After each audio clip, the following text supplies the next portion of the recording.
салом алайкум дӯстону бародарон. Ба номи худованди бахшоянда ва меҳрубон мавзӯи имрӯзи худро оғоз мекунам.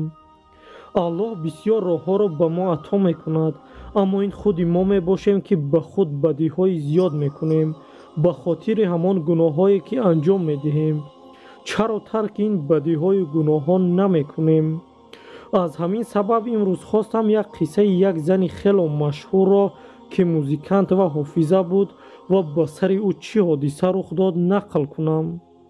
шояд дарси ибрате барои нафароне шавад ки бисёр суруду мусиқиро меписанданд. бигузор дарси ибрате бошад барои нафароне ки мехоҳанд музикант шаванд, нафароне ки суруд мехонанд ва нафароне ки мусиқиро бисёр гӯш мекунанд. мехоҳам ин саргузаштро нақл кунам. аз шумо хоҳиш бо диққат гӯш кунед. номи ман нура. 20-25 сол пеш ман як ҳофизаи машҳуре будам дар кувайт. маро бисёр оилаҳои сарватманд ба тӯи хурсандиҳои худ даъват мекарданд. бо гузашти замон ман бисёр сарватманд шудам ва суханам қудрате пайдо кард. як рӯзе ногаҳон вақте ки ҳафтаи истироҳатии ману гурӯҳамон буд, занги телефон шуд. ман гӯширо бардоштам. садои як зан хело аҷиб буд. ба ман гуфт биё дар рӯзи тӯи духтарам суруд бихон. ман хостам он шабуро рад кунам, чун рӯзҳои истироҳатии мо буд, аммо ба ман гуфт ки ман 2 баробар аз баҳое ки мехоҳед пардохт мекунам. вақте ки чунин баҳои баландро шунидам, негуфтан натавонистам. ӯ суроғаашро бо вақту соат ба ман дод. телефонро хомӯш кардаму ба гурӯҳи худ занг зада ба онҳо гуфтам. онҳо розӣ нашуданд ва гуфтанд мо мехоҳем истироҳат кунем. аммо вақте ки чунин суми калонро шуниданд, ҳама розӣ шуданд. ҳама истироҳати худро яксу мондему рафтем ҳамон шаб ба макони ҳамон зане ки розӣ буд чунин пули калонро пардохт кунад. ҳангоми ин сафар дар қалбам як нохушиеро эҳсос мекардам ки инро ба касе нагуфтам. суроға хело аҷиб ба назар мерасид ва ёфтанаш хело душвортар буд. дар охир мо ин маконро пайдо кардем. одамони бисёре дар он ҷо ҷамъ шуда буданд. садои баланди мусиқӣ шунида мешуд. мо аз мошин фаромадему ба хона даромадем. одамон либосҳои хело аҷибе пӯшида буданд ва зане ки бо телефон бо ӯ суҳбат карда будам, моро пешвоз гирифт. ман дарҳол ӯро аз садояш шинохтам. моро хушомадед гуфт. вақте ки аз гарданам буса кард, дидам пӯсти рӯи ӯ хело сахт аст, ба мисли санг. либосҳояш ҳам хело аҷиб буд. як тарси ваҳшатноке дар ман пайдо шуда буд ки кӯшиш мекардам ин тарсро аз худам дур кунам. ин эҳсосе ки дар дарунам пайдо шуда буд. ӯ ба мо утоқеро нишон дод ки метавонистем либосҳоямонро иваз кунему тайёрӣ бинему истироҳат кунем. мо тайёр шудему рафтем барои сурудхонӣ. вақте ки ман сурудхониро шурӯъ кардам, одамони бисёре ҷамъ мешуданд ва рақс мекарданд. бо ин ҳама рафторҳои аҷиби онҳо, ҳама тарс маро фаро гирифта буд. ин эҳсосро ба касе нишон намедодам. якбора духтаре ба замин афтод. вақте ба тарафи ӯ мерафтам, мардеро аз гурӯҳи худам дидам ки тарсида буд. чашми ман ба тарафе ки он мард нигоҳ мекард равона карда шуда буд. вақте ки нигоҳ мекардам ба он нафароне ки рақс мекарданд, онҳо ба боло мепариданд ва пойҳояшон пойҳои инсонӣ набуд, ба монанди суми ҳайвонҳо пойҳои бузро монанд буд. хело тарсидам ва фикр кардам, агар тарсро нишон диҳам, моро раҳо намекунанд. аз ин сабаб хомӯш будам ва ба гурӯҳам гуфтам, худатонро ба даст гиред, консертро давом медиҳем. ин ягона консерти мо буд ва ягона роҳи наҷоти мо. вақте ки духтар аз тарс ба замин афтид, марди дигаре ба назди ман омад. гуфт чӣ ҳодиса рух дода истодааст? ман ошкор накардам ва гуфтам, ин ҳама аз афсурдагӣ аст, бояд истироҳат кунем. мо ба утоқамон баргаштем ва духтарро ба утоқ бурдем.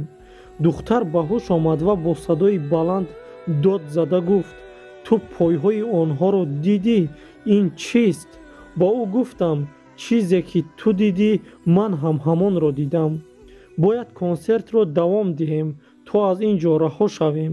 Чизеро нагӯед, ба фикрам ба хурсандии ҷинҳо омадем. Баъд аз 2 соат намози шом дар пеш буд. Гуфтам биёед то он вақт давом медиҳем. Ҳама розӣ шуданд. баргаштем, кӯшиш мекардам хуб суруд хонам. Сурудеро паси суруде мехондам, то онҳо чизеро пай набаранд. рақс мекарданду чӣ садое карда боло мепариданд. равишҳои аҷибе пойҳояшон ба пойи буз монанд буд. як нафари гурӯҳамон аз тарс бо садои баланде дод зад, ки ҳама баргашта ба ӯ менигаристанд. гуфтам: худоё моро наҷот бидеҳ, қавл медиҳам дигар калимае ҳам суруд намехонам. бисьёр садои хушеро дар ҷаҳон азони намози шомро шунидам. дар баробари садои азон якбора ҳама чароғҳо хомӯш шуд ва ҳамаи онҳо ғайб заданд. чизҳои худро ҷамъ кардему гурехтем. ман бояд пай мебурдам ки дар ҳақиқат инҳо кистанд. вақте омадем, хонаи аҷиб, одамҳои аҷиб, либосҳои аҷиб ва рафторҳои хело аҷибе. зане ки маро буса кард, пӯсти рӯяш ба санг монанд буд.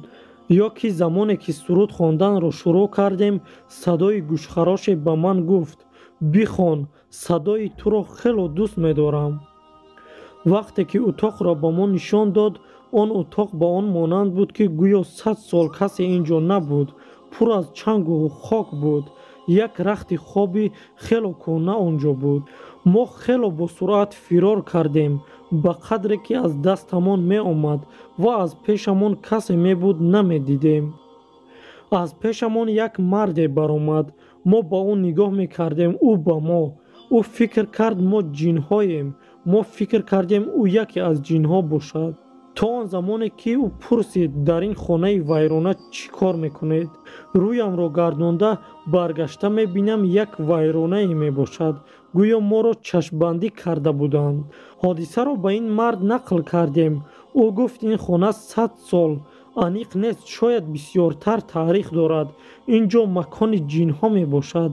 дар ин ҷо ҷинҳоро дида буданд. аз ин сабаб касе ба ин ҷо намеояд ва истиқомат ҳам намекунад.